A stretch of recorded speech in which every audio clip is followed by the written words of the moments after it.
dönmüş Hodri meydanlı. Var mı acaba işlerinde delikanlı? Orospular toplandı mekan güzel yalı.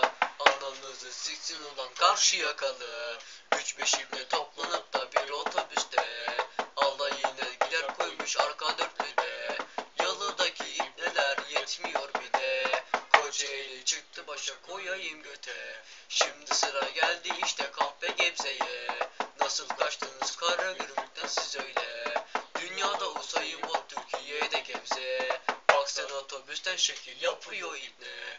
Karşı yakalıyız ulan herkese gider. Kocaeli Gebze'ymiş lan hepsi ibneler. Alayına giderler İzmir'e gelmezler.